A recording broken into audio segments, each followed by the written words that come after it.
It's about documenting your system of measurements. We had an ASMO a project named ASMO, and a part of that was to describe in written text what we are actually doing.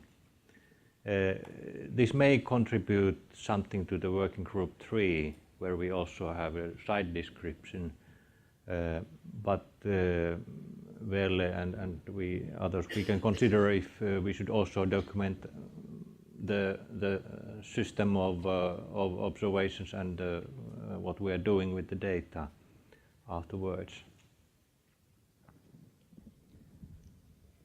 So motivation for the work was to improve the long-term continuity of the measuring program. People retire or they change the jobs, so it's good that there is a documentation on what has been doing, what we have been doing to run this measuring program. It was also helpful to identify any gaps or overlaps in our efforts in data processing or whatever. It kind of gave us an opportunity to get an external view to our activities. And finally, it obviously helps to communicate with the decision makers and policy makers internally in the institute itself, to make them realize how considerably large system we are running and which all activities are involved. The project report became as many as 30 pages, and it had mainly eight chapters. One was the data flow, one was the maintenance of the instruments, one was the troubleshooting, then the quality control, quality assurance program, where data are stored, which is the reached availability of data so far and what we wish it should be. And one important point was to list the responsibilities of people, who is responsible for what, and if there are things that nobody carries responsibility for, and the maintenance of the calibration of these instruments, both in UV and ozone. In the introduction, we first wanted to list the purpose of these measurements. Firstly, it was about measured data, not modeled, which is so popular nowadays. So this is measured data. It's intended to be long-term. The quantities that we are measuring, and the goal is to collect data of high and of known quality. We should have an idea of the quality of the data, and we hope it's of high quality. And though it was also imperative to list who will use the data, in our case the Weather Service and the research, both of them in our case. Firstly, the data flow listed the instruments, the data types were UV spectra, and they are also processed in near real time, but they are also reprocessed afterwards in order to get to introduce the time series of the calibration. We only measure total ozone, no Umkehr so far, and the Brewer collects a lot of diagnostic data, which has been only very partly utilized, as we have learned with the discussions with Volodya.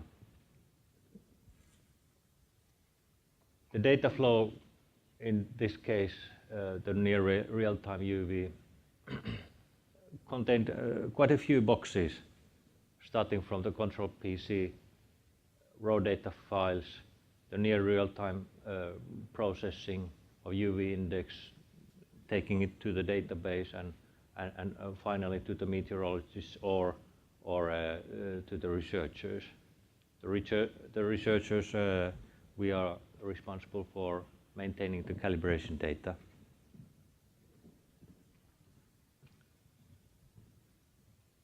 The technical maintenance was listed. This could be largely taken from the manual. The daily tasks, weekly, more infrequent, and annual or biannual tasks. And we could identify that all the three last items, they are well covered. But actually the daily tasks, due to the shortage of people, that seems to be at risk, which is unfortunate. And we are working on how to solve with this. Troubleshooting, we had sufficient people to solve most of the problems, but it was not well organized during holidays or when we are traveling or on a sick leave or whatever. So we could identify that we have to pay a gap in the system where we should try to do something. The quality control for UV is on a very high level for the reanalysis. We have very good different tools to identify and reject bad data or to correct data in the reanalysis project. But in the near real-time processing, they are not applied so far. For UV, we have the intercomparisons every 3 year with the CASUM unit, and that's well organized. For ozone and AOD, we have we are doing of course the calibrations, but in addition we are doing manual and visual quality checking, but that's irregular. There's a need to do something that is running more automatically. Diagnostic data, that's also the same situation, and we are looking forward to cooperate with Volodya about getting a more automatic analysis of the diagnostic data. And in order to know the quality of your data, you should have an uncertainty budget, which has not been completed. This is an example of the visual control we can all the time do with the near real-time UV data. The data are processed a few minutes after the observation was made, and it's plotted in a graph where you can plot one or more days of recent data of the UV index, but you can also plot like the photomultiplier temperature or something else. And this is very useful. But this is so far only for internal use, but it could be open data at some point as well. The data storage is, well, all these brewers we have, they have been purchased and taken into use at very different times, and every time we have created a little bit different data storage for each of them. And there's a need to organize this better and to avoid data losses for sure, but also to avoid duplicated storage of data, which is just a wasted effort. The availability of data in this graph, the percentage of the days on which we have been able to calculate the daily sum. The daily sum can be calculated if there are sufficiently many observations during the day, and there are not too long gaps in time. And we can learn that always in the beginning the instrument has some starting problems, but availability of data improves rapidly. And we are at about 80% level during the last decade or so, which I don't know if that is a good number or not.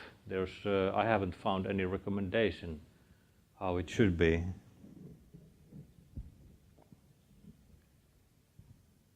But that's a good way to monitor the performance of your, not only the instrument but the entire system, to make a plot like this. Then the responsibilities, it was good to list the names, who is responsible for what, and also the share of task, and how in practice everything is organized in the flow of information between different levels, from the head of the research down to researchers and the technical tasks. It looks very bureaucratic, but it exists anyway, and it's good to make a graph of that. Then you can think if that could be made more simple. Calibration, that's more or less straightforward. Characterization in terms of cosine response and temperature dependence has been carried out. Irradiance calibrations with the 1000-watt lamps in the labs, they are carried out every 6 weeks, and the stability checks outdoors every 6 weeks as well, so that there's always a 3-week gap, time difference between successive measurements. Wavelength calibration, it's more or less straightforward during the maintenance, since the dispersion coefficients are recalculated. Ozone column calibration, that has been taken care by iOS, and so far a few times also here at Isania. Aerosol optical depth, that's not really well organized, the maintenance of this calibration.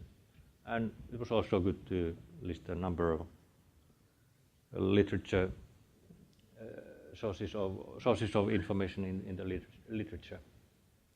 So that became a 30-page report that has been written in English. Just in case somebody's interested, we are happy to share it. Thank you.